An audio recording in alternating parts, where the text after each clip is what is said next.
All right, CDL Book Club, Jeff Mills right here. CDL Book Club grounds. We're getting ready to perform the Modernized checklist test. This is good for throughout the United States, Class A. I'm gonna enter the vehicle using 3 points of contact. Let's go.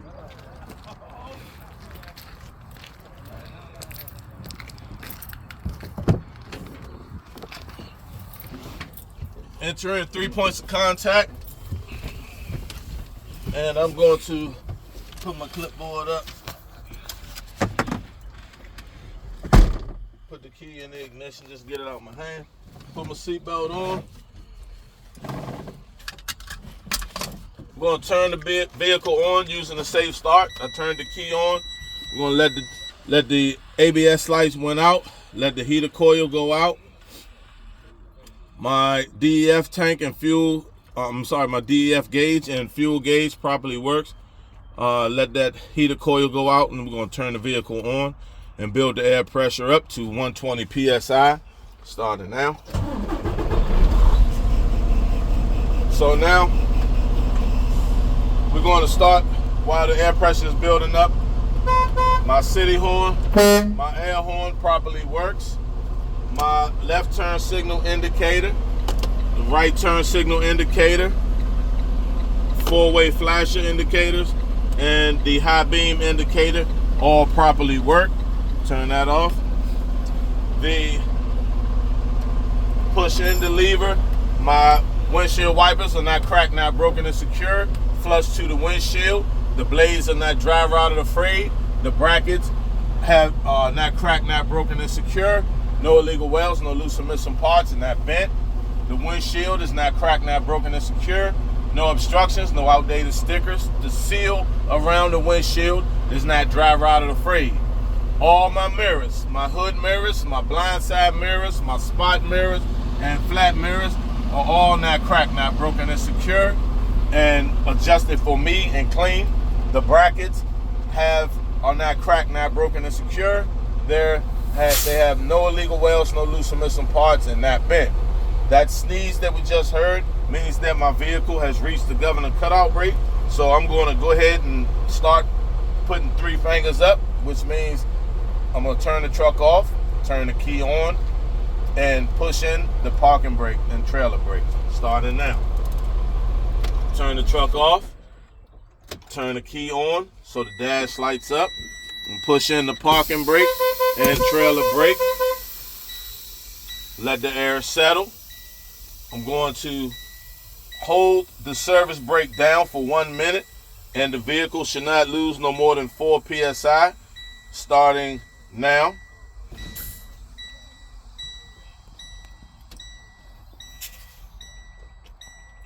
And we're going to say that a minute is up. Take the foot off the brake. Say that the vehicle did not lose no more than 4 PSI. Now I'm going to fan the brakes down to 60 PSI, and the low air pressure indicator and buzzer should come on. Then I'll continue to fan my brakes down to 40 to 20 PSI, and the parking brake and trailer brake that I pushed in should pop out. Starting now. Low air pressure indicator came on, properly works. Continue to fan my brakes down. Eyes on the brake valve. They both popped out. They both properly work. So now I'm going to turn the vehicle back on, build the air pressure back up to the governor cutout rate. While I build the air pressure up, I'm going to rev the engine up so that I can build my air pressure up faster. But while I do that, I will explain my service brake test. For my service brake test, I would drive 5 miles an hour forward, apply the brake, and the vehicle should not pull to the left or pull to the right. No unusual feeling. Alright, now while I do that, I'm going to explain my emergency equipment. I have an ABC fully charged fire extinguisher, 3 reflective triangles, and spare fuses, 6 to be exact, in a fuse box, and they're all secure. Now my heater, turn my vents on, defrost. I fill at the top, I fill down the bottom, it properly works. Turn to the vent now. I fill the vents, they properly work. All right, so now I can turn that off. And now I'm above 100 PSI, so I can go ahead and perform my park and brake test because I have enough air to do that. So now I'm gonna go ahead and perform my park and brake test by pushing in the park and brake and putting the vehicle in drive. And my trailer brake is holding, so I'm gonna tap my accelerator and the trailer brake held, it properly worked.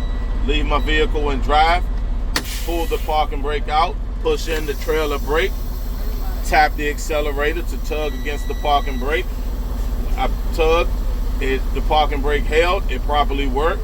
Put my vehicle back in neutral, pull the trailer brake out, and this concludes my park and brake test.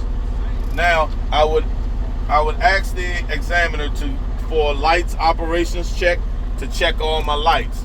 I would turn on my four-way flashers, my left turn signal, right turn signal for the front, check all my ID clearance lights, and then ask the examiner to go to the rear, check those lights, turn on the four-way flashers, the right turn signal, left turn signal, and hit the brakes, and the examiner gives you thumbs up. Then you say, okay, so now everything is good. Turn the truck off and get out using 3 points of contact. I'll see you out front. When you turn the truck off, put the key back in your pocket.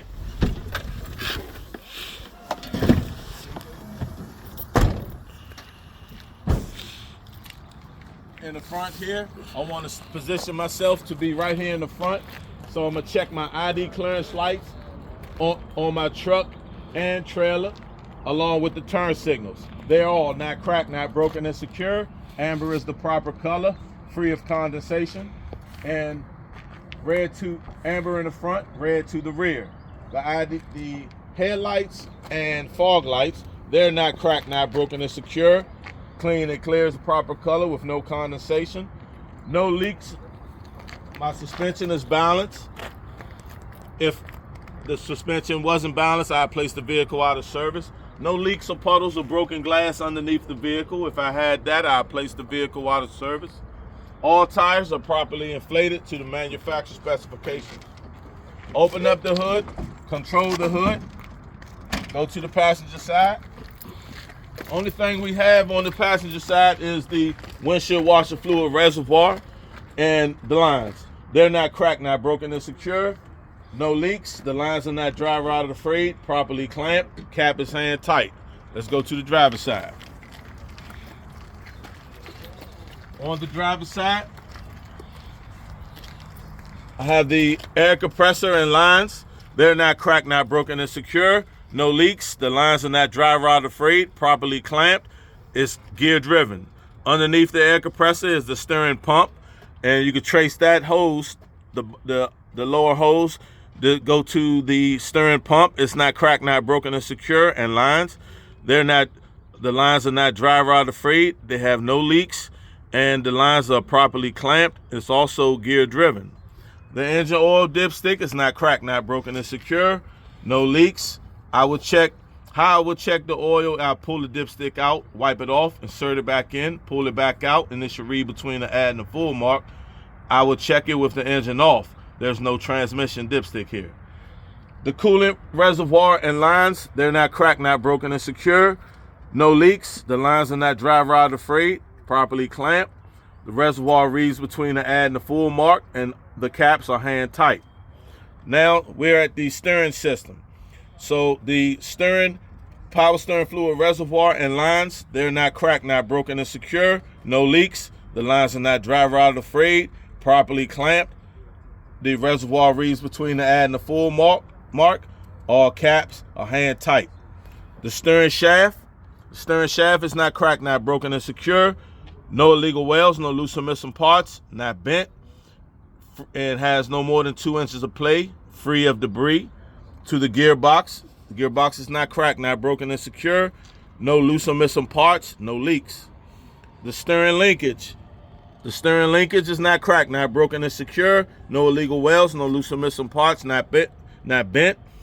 They're connected by castle nuts and cotter pins.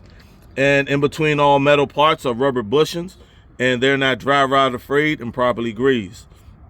System number 2 is the braking system. The ABS line and the brake hose, they're not cracked, not broken, and secure. Not dry rotted frayed, no leaks from the hose. The brake hose go to the brake chamber. It's not cracked, not broken, and secure. No dents, no leaks. There's no push rod and slack adjuster on this truck, so that means I have disc brakes. So inside the wheel are my disc brakes. They're not cracked, not broken, and secure. No grooves, no brake contaminants such as metal shavings or oil. And the brake shoe linings are not cracked, not broken, and secure. Not worn, dangerously thin. Suspension, we have the leaf springs, U-bolts, axle, the hangers in the rear, and the hangers right here in the front with hanger mounts connected to the frame, cross members, and shock absorber. All these parts are not cracked, not broken, and secure. No illegal welds, no loose or missing parts, no parts are bent, and the leaf springs are not shifted or missing, and no extra holes in the frame, and no leaks from the shock absorber. Next is the steering wheel. The steering tire here is not cracked, not broken, and secure. Not dry rotted frayed. No leaks, no cuts or bulges on the side walls. The tread is evenly worn. The tread depth should be no less than 432. How I would check the tread depth is with a tread depth gauge. How I would check the air pressure is with a rubber mallet or air pressure gauge. I'll check the air pressure at the valve stem, and the valve stem is not cracked, not broken, and secure, and the valve stem has no leaks, it has a metal cap. Front steering tire cannot be recapped. The rim is not cracked, not broken, and secure. No illegal welds, no loose or missing parts, not bent. The lug nuts and studs, they're all not cracked, not broken, and secure. None are loose or missing. If they were loose or missing, they would show rust or shininess. And the hole that the studs go through is not elongated. The oil hub is not cracked, not broken, and secure. No loose or missing parts, no leaks. I would check it by reading the sight glass.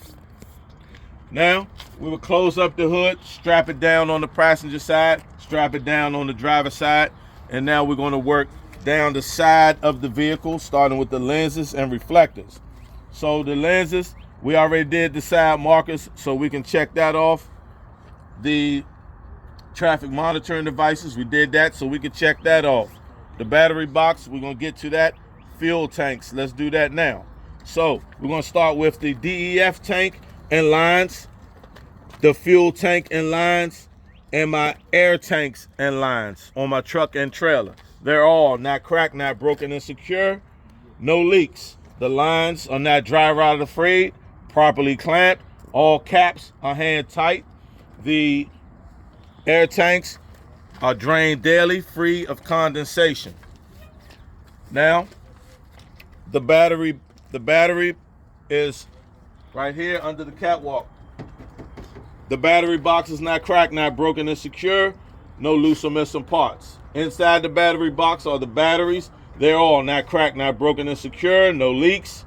No excessive corrosion around the posts. The lines are not dry rotted or frayed. Now, we're at also to continue the reflectors, lenses and reflectors. I have a reflector and DOT tape here. They're on my truck and on my trailer. They're not cracked, not broken, and secure, clean, and proper color. My connector box on my truck and trailer, they're not cracked, not broken, and secure, no loose or missing parts, no leaks. The red line is the emergency line, the blue line is the service line, and this green line is the electric line for my truck and trailer. They're not cracked, not broken, and secure, not dry rotted or frayed, no leaks from my hoses. The glide hands for my truck and trailer and electric connectors, they're not cracked, not broken, and secure, no loose or missing parts, and no leaks And the glad hands have rubber bushings. They're not dry rotted or frayed. To the fifth wheel. Fifth wheel area, I have the apron. It's not cracked, not broken, and secure. No illegal welds, no loose or missing parts, and not worn or bent. It sits on the fifth wheel skid plate. It's properly greased with no gap. The fifth wheel sits on the platform. The platform has mounting bolts. The release arm and the lock pin are in the lock position, which means that the lock jaw is locked around the kingpin, and the kingpin is securely mounted to the apron. All these parts are not cracked, not broken, and secure. No illegal welds, no loose or missing parts, and not bent. I have clearance here so that my truck and trailer don't hit to my landing gear. The landing gear is not cracked, not broken, and secure. No illegal welds, no loose or missing parts. No parts are bent. The pad is in a raised position. The crank arm is in a lock position.